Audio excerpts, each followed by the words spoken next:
Defense Secretary Pete Hegseth's recent firing of the top lawyers for the Army, Navy, and Air Force causing alarm among some in the military community. The three lawyers fired are known as Judge Advocates General, or JAG, serve in their roles not to give military orders, but to provide legal counsel to military commanders at all levels. Joining us now, the former Secretary of the Air Force, Frank Kendall.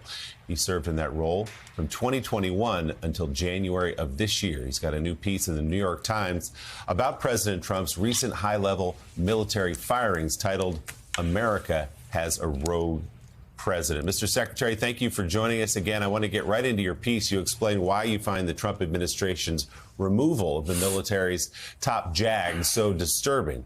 In it, you write this, quote, "This is part of a much larger pattern of disrespect, even disdain for the rule of law. We do not need JAG leaders who fit this pattern. Our country is in uncharted territory. We have an administration that is waging war against the rule of law. The evidence is everywhere. We don't yet know how far it will go as it seeks to control, reinterpret, rewrite, ignore, or defy legal constraints, including the Constitution itself. The replacement of the military JAG leadership is one skirmish in that war, but it's time for the American people across the political spectrum to recognize what is happening. America has a rogue president and a rogue administration, and we need to acknowledge that and respond." Mr. Secretary, we had Independent Senator Angus King on this show yesterday, sitting the very seat you're sitting in right now, basically giving the same message, but to his colleagues in Congress, saying it's time to wake up and see what's happening right in front of our eyes. So what is your warning to the military and to the country this morning? Well, Senator King's a good friend, and I'm sure we see this the same way. The Constitution calls for the president to take care that the laws be faithfully executed. That's a fundamental responsibility. And what we're seeing in this case is a president who's taking every opportunity to try to reinterpret the law or defy the law in some cases in order to accomplish his goals. I think that's very disturbing. And when I saw that the JAG officers were being relieved along with the other senior people, all of whom I know and all of whom are very fine professional officers, I was disturbed by that. And I don't think people recognized originally what the implications of that would be. But these are the senior military professionals who are lawyers, who provide legal opinions about whether orders are lawful or not. And to remove all of them and put in there someone who's, I think, say it nicely, more flexible, I think is a dangerous move. We've heard Hegseth, of course, too, be critical of those JAG officers, calling them JAG-offs during the confirmation process. But when you say recognize what's happening and respond, we're doing the recognizing piece, talking about it here. What's the response? I think Americans all need to understand what is happening here across the political spectrum and let people know that this is unacceptable.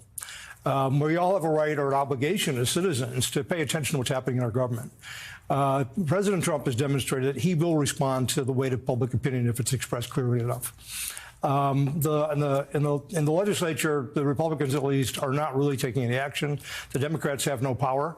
But if there is a clearer demonstration by the American people of their views on this and the importance of our democracy and the importance of the rule of law to them, then I think there will be a response to that. Secretary Kendall, this is Eddie Glaude. I talk a little bit about your relationship with General C.Q. Brown and the meaning of his removal, as well as Admiral Franchetti and General Slife. I mean, what does this suggest to you about the current approach with regards to the military and diversity? That's concerning, too. It's essentially a politicization of the military in a way I've never seen. The president has the authority to remove officers and replace them. These were all removed without cause. They didn't do anything wrong. There wasn't any question about their judgment. I've never seen this before. The administration's changed, and military professionals provide some continuity in normal course of events, and that's of value. They have a lot of experience. All of these officers, and I do know them all, I know General Brown the best, are very, very highly capable people. They've risen to the top of their profession. They've been chosen because of their maturity, their judgment, their capabilities, and there is no reason to remove them other than the apparent way to put people in will be more compliant. So, sir, let's talk about the future of the military here as you see this president put in, seemingly, loyalists in top positions, in terms of the chairman of the Joint Chiefs of Staff, elevating someone who was spoken favorably of him, bypassing dozens of more senior officers in order to do so. What is your concern about what could be next, what this president might try to use the military for? I can't speculate on that. I think you saw attempts in the first administration to use the military to put down protests, for example. General Milley quite famously refused to do that at one point, I think, for the president in his first term. So I don't know exactly what circumstances might give rise to a misuse or an illegal use of the military. We are seeing evidence that Secretary Hegseth and the president want to put more troops on the border and use them for border security. That's not a traditional use of our military. That's not what they're really trained to do. So there are any number of possibilities, I think, that we might be concerned about. Mr. Secretary, can you speak more broadly to the state of the military, the United States military as you see it today? Obviously, the entire rationale for Secretary Hegseth as he went through the confirmation process, and part of why he earned the attention of President Trump, was by calling the military woke and weak, and that he had to come in and just clean up the culture. Is that the military you know? No, our military is very, very professional. It doesn't change because of political leadership changes. It goes through very smoothly, transitions from one party to another. The banning of the diversity training and so on will take about 5 minutes. Nobody was promoted because they weren't qualified or just because of their gender or their race.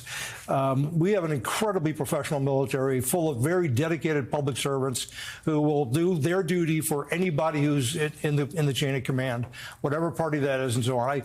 There is no concern for the American people to be worried about the wokeness, whatever that is, quite frankly, of our military. It's a very professional force. Spoken by a man who has spent his life in service of the country and the military, and we're grateful for that. We'll read the new piece online. Everyone can read it in the New York Times. Former Air Force Secretary, retired U.S. Army Reserve Lieutenant Colonel Frank Kendall. Sir, thank you for your time. And